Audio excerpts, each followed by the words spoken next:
Bonjour à tous, je m'appelle Diana Palma Velasco, je suis la directrice principale de l'avenir du travail à la Chambre de commerce du Canada. Je suis ravie d'être rejointe aujourd'hui par Julia Kelly. Julia est vice-présidente des services bancaires aux petites entreprises du groupe Banque TD. Julia a occupé un certain nombre de postes de direction au sein de la Banque TD, notamment dans les secteurs de l'immobilier commercial, de la gestion des risques, des services bancaires de détail et des industries diversifiées. Dans ses fonctions actuelles, Julia dirige une équipe nationale chargée de soutenir la croissance des petites entreprises canadiennes en les conseillant sur les solutions de crédit et de gestion de trésorerie. Elle est également responsable de la stratégie visant à fournir des solutions bancaires innovantes aux professionnels de la franchise et aux femmes d'affaires à travers le Canada. Julia, je vous remercie d'être ici aujourd'hui. Je sais que nous allons avoir une excellente discussion. Alors, je sais que vous savez que le sujet de la conversation d'aujourd'hui porte sur l'allyship, les alliances inclusives. Je me demandais si vous pouviez nous dire pourquoi les alliances inclusives sont importantes pour vous. Tout d'abord, merci beaucoup de m'avoir invité. C'est un plaisir absolu de pouvoir partager certaines de mes réflexions sur l'allyship. Il s'agit d'un sujet d'actualité et d'une conversation importante. En fin de compte, nous savons que le parrainage et l'allyship sont essentiels à la progression de la carrière d'une femme. À la Banque TD, nous croyons vraiment que les personnes en position de pouvoir, les hommes en particulier, ont un rôle essentiel à jouer en tant qu'alliés pour favoriser l'autonomisation des femmes dans tous les secteurs, et plus particulièrement dans le secteur bancaire qui est encore dominé par les hommes.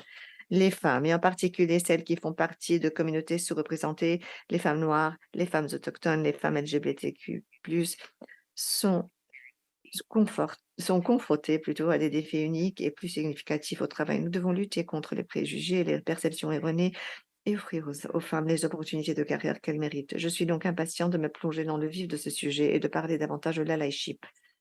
Fantastique. Pour commencer, pourriez-vous nous donner une définition de l'allyship, des alliances inclusives? Vous avez déjà mentionné quelques éléments très importants, mais peut-être pourriez-vous nous en dire un peu plus sur ce exige la leadership? Je pense qu'il n'est pas facile de donner une définition simple du terme leadership, car il ne s'agit pas forcément d'un titre que l'on peut s'attribuer à soi-même. Que vous soyez un allié ou non, c'est à la communauté que vous essayez d'apporter votre soutien et à vous de démontrer votre engagement permanent par l'action en gagnant la confiance et en construisant des relations. Je pense donc que nous avons tous la responsabilité de promouvoir l'égalité entre les hommes et les femmes, la diversité et l'inclusion générale et que nous ne pouvons pas compter sur les autres pour faire avancer les choses. Je pense donc que nous avons besoin de plus de progrès, mais en réalité, cela signifie qu'il faut soutenir ceux qui sont sous-représentés, qui peuvent avoir un point de vue différent et prendre le temps d'écouter, de poser des questions, de chercher à comprendre et ensuite de prendre les mesures appropriées, y compris en usant de son influence pour défendre et créer des opportunités pour les femmes. Nous devons comprendre leur intersectionnalité dans le cadre de notre travail sur l'équité entre les sexes et pas toutes les et toutes les femmes n'ont pas les mêmes expériences et les mêmes défis.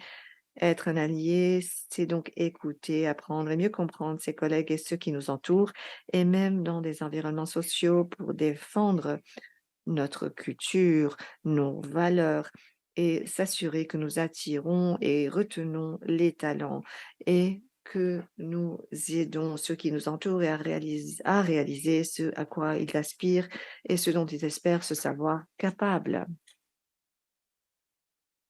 Oui, c'est certain. Je sais que vous avez déjà mentionné l'importance du parrainage et des personnes ayant du pouvoir qui jouent un rôle actif pour devenir des alliés. Pouvez-vous nous donner un exemple de défi réel auquel vous avez été confronté, que vous avez peut-être vécu vous-même ou que vous avez observé, et nous dire comment cela a influencé votre point de vue sur la leadership? Vous savez, je pense que c'est un bon exemple de cas où certaines femmes vivent une divergence dans leur carrière et où l'allyship devient vraiment essentiel. C'est-à-dire le fait de prendre un congé parental ou un congé de maternité à un moment vraiment critique, non seulement sur le plan personnel, mais aussi sur le plan de la carrière et de la façon dont vous avez besoin que vos collègues se rassemblent autour de vous.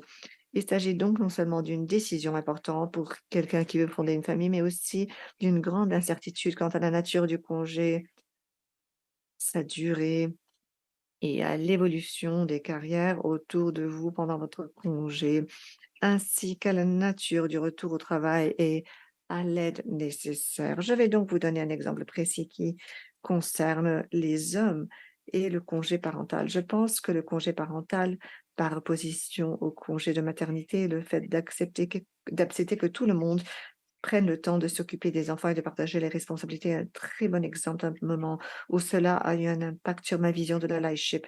Il y a quelques années, les hommes étaient moins nombreux à prendre un congé parental. À l'époque où le congé parental a été mis en place dans la banque, et surtout à la banque TD, je pense que c'est le cas de la plupart des organisations où une période plus courte pour le congé parental, pardon, peut-être une période de complément. Et il n'était pas vraiment accepté que les hommes puissent également prendre le congé.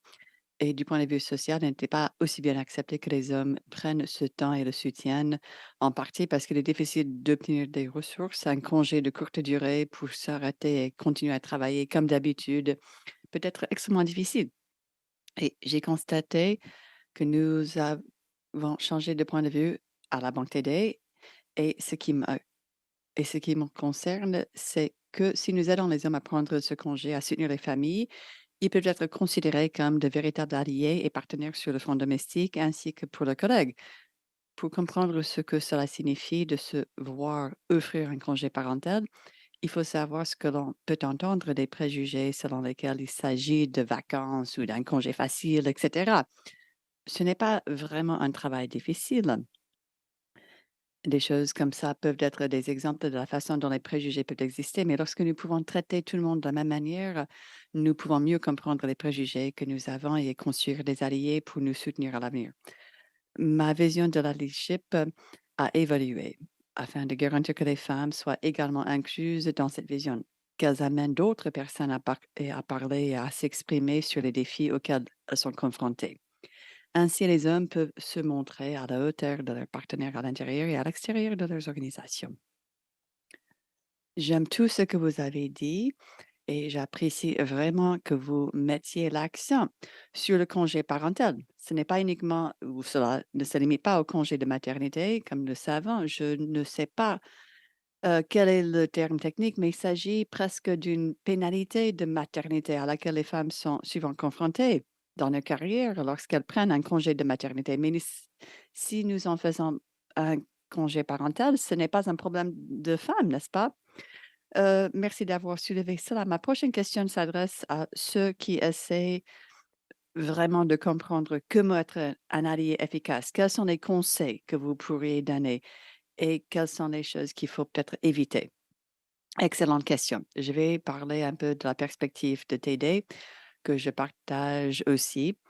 Nous croyons en la création d'espaces sûrs pour les femmes de tous horizons avec des perspectives et des objectifs différents à tous les stades de la carrière et notamment dans les endroits où les femmes n'ont jamais été très bien représentées. Et je dirais, en ce qui concerne les femmes entrepreneuses, nous avons un secteur d'activité que je dirige qui vise à soutenir les femmes entrepreneuses. La raison pour laquelle j'ai mis l'accent sur ce point est que pour être un allié efficace, il s'agit de créer une prise de conscience sur les préjugés inconscients.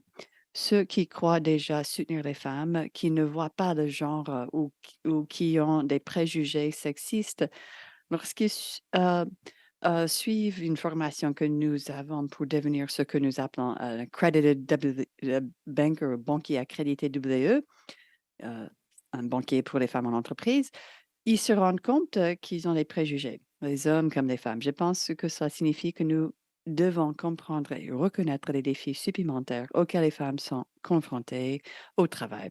Il y a des organisations comme McKinsey qui ont travaillé sur ce sujet. Le préjugé maternel, les femmes et les mères sont perçues comme étant peut-être moins dévouées dans leur carrière ou les femmes pensent qu'elles doivent travailler 2 fois plus dur pour être considérées comme aussi compétentes qu'un homme alors que leurs homologues masculins sont perçus sur la base de leur potentiel. Une femme qui est perçue comme forte et compétente, mais qui n'est pas chaleureuse et appréciée, ou inversement, si elle est perçue comme chaleureuse, elle n'est pas peut-être considérée comme une dirigeante forte.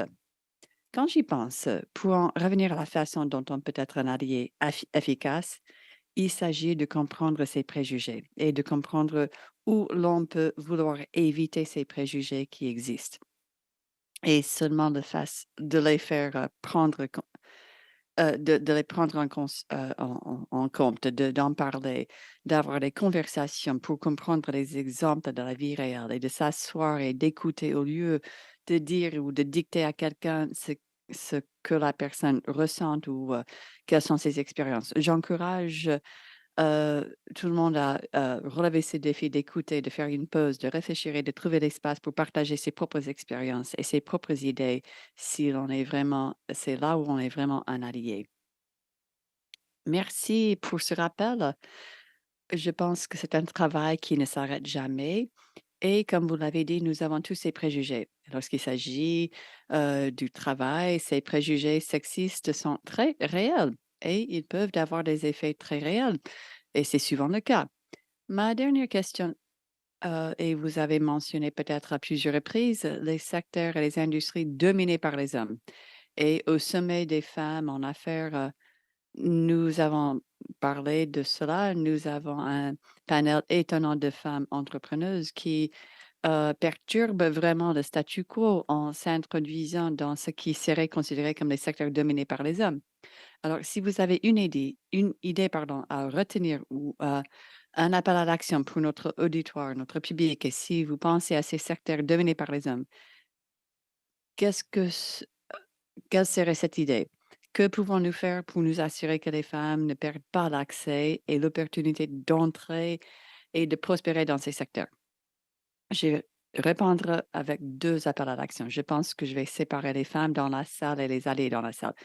Quand je pense aux femmes dans la salle, c'est une question d'avoir confiance en soi et en ses capacités, de parler de sa confiance et de son entourage et de partager son histoire pour que les jeunes comprennent son point de vue, mais aussi qu'elle apporte aussi un niveau très élevé de valeur à son organisation, à ses pairs autour de soi et à la société. Mon premier appel à l'action pour les femmes présentes dans la salle, donc, serait d'avoir la confiance en vous-même et de croire en vous-même. Quand je pense aux alliés dans la salle et aux hommes dans la salle, je me dis qu'il est vital pour ces hommes d'avoir confiance dans ces femmes et il est essentiel que les hommes assument leur rôle et leurs responsabilités en tant qu'alliés et leaders inclusifs.